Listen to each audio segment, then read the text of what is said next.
Yokoso, balik lagi di channel Zen Temanime.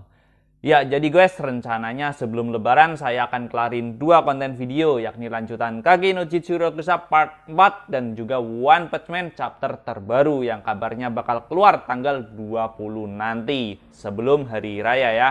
Oke, gak usah kelamaan, kita langsung masuk ke cerita. Di halaman awal kita melihat Chit di ruangan harta. Dia kegirangan, namun di sisi lain dia terlihat pusing cari cara untuk membawa hartanya. Dia juga berpikir ingin menaklukkan Blood Queen. Dan kali ini ia ingin langsung sikat ya. Chit membayangkan berbagai skema jika dia melawan Blood Queen di hadapan orang-orang.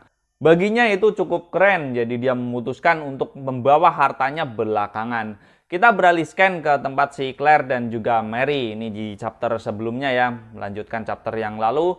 Mereka mendapat sambutan dari Juggernaut. Tanpa basa-basi, Juggernaut mengayunkan senjatanya, menunjukkan kengerian dari kota tanpa hukum. Claire hendak menahan serangan dari Juggernaut tadi, tapi dengan mudah polanya terbaca oleh sang tiran tersebut. Dilanjutkan pukulan telak yang mengenai wajah si Claire hingga membuatnya muntah darah. Tapi untunglah Claire masih bisa bertahan. Juggernaut melanjutkan serangannya. Claire hendak menangkisnya, tapi dia hilang keseimbangan. Sepertinya pukulan tadi berefek cukup fatal. Tapi sebelum senjata Juggernaut membelah tubuh si Claire, Mary dengan cepat memasangkan badan dan melindungi Claire. Juggernaut tidak membiarkan mereka beristirahat dan hendak melangsungkan serangan berikutnya. Wah, anti naif-naif klub ini. Keren lah, mantap. Mary secara tiba-tiba mencium si Claire. Waduh, ini... Oke, Mary tiba-tiba mencium Claire dan menyedot darah dari mulutnya tadi. Dengan begitu identitasnya terungkap. Yah, Mary juga seorang vampir. Hal itu membuat Juggernaut semakin bergairah, ya menggebu-gebu ya untuk melawan mereka berdua. Dan akhirnya mereka kembali terdesak. Juggernaut tampak masih terlalu kuat untuk dilawan mereka berdua. Dan saat Juggernaut hendak menebas si Claire, Chit datang dan menendang si Juggernaut. Claire tampak terkejut, tapi Shadow seketika menghilang.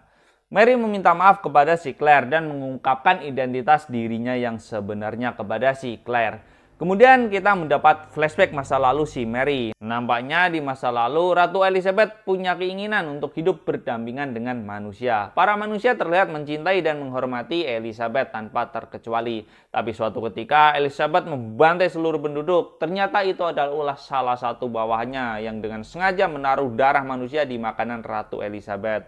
Di bawah cahaya bulan merah, Elizabeth benar-benar kehilangan kendali. Dalam semalam saja satu negeri bisa musnah. Nah, jadi di sini Crimson tampak takut ya dengan manusia yang mengetahui kelemahan para vampir. Karena itu dia merencanakan perbuatan keji tersebut. Diceritakan si Elizabeth ini mengamuk selama 3 hari dan selama 3 hari tersebut 3 negeri telah diluluhlantakan. Flashback berakhir, Mary menceritakan ketidakberdayaan dirinya. Setelah Ratu Elizabeth tersadar, ia frustasi dan merasa bersalah, lalu memutuskan untuk mengakhiri hidupnya dengan menusuk jantungnya sendiri. Sebelumnya ia sudah berpesan kepada Mary untuk membuang abunya ke laut agar ia tidak bisa bangkit kembali. Tapi sepertinya tusukannya ini meleset. Mary berniat untuk melakukan serangan akhir ya, tapi ia tidak sanggup untuk melakukannya. Ya tidak tega lah. Tuannya yang dia hormati soalnya itu. Nah, tapi sayangnya Crimson malah berhasil mencuri petinya dan berniat untuk memanfaatkannya sekali lagi. Jadi kali ini si Mary sudah bertekad ya dan hendak menunaikan tugasnya tersebut. Tapi Claire bilang kalau apa yang ingin dicapai oleh Elizabeth ini bukanlah sebuah ilusi. Dan mengatakan kalau menyelamatkannya itu jauh lebih baik daripada harus membunuhnya. Claire kembali meyakinkan Mary. Mary tampak senang ya dengan si usulan Claire tersebut. Jadi mereka berdua sepakat untuk menendang bokong si Crimson dan mendapatkan kembali si Ratu Elizabeth. Mary juga bilang akan membantu menyelamatkan adiknya Claire. Tapi menanggapi itu tatapan Claire tampak dingin dan memperingatkan Mary untuk jangan menyentuh adiknya karena dia sendiri yang ingin menyelamatkannya. Oke, kita beralihkan ya ke puncak menara Crimson. Crimson tampak sudah selesai dengan ritualnya. Dia berhasil memindahkan jantung sang ratu ke pemuda yang menjadi tumbalnya. Tapi dari belakang, Shadow tiba-tiba muncul dan langsung menebas si Crimson. Tapi hal itu tidak langsung membunuhnya karena efek cahaya bulan merah meningkatkan kemampuan regenerasinya. Crimson sangat sombong di sini, tapi tiba-tiba menjadi panik karena tebasan dari Shadow ini terlalu cepat, bahkan melebihi kemampuan regenerasi dirinya yang sudah ditingkatkan. Dan ya, itu akhir buat si Crimson ya. Shadow kemudian menunjuk peti dan meminta si Elizabeth untuk keluar. Karena tidak kunjung keluar, Shadow mengintipnya di peti ini. Dan ya, dia nampak shock ya, mendapati peti tersebut sudah kosong.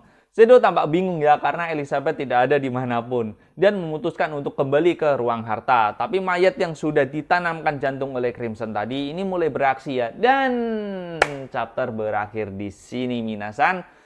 Buat kelanjutan ceritanya sabar dulu ya, kita akan lanjut sehabis lebaran. Oke, jadi segitu saja. Selamat menikmati libur hari raya dan jangan lupa untuk bersenang-senang. Oke, see you nakama. Saya Zen, uriwa mau dah.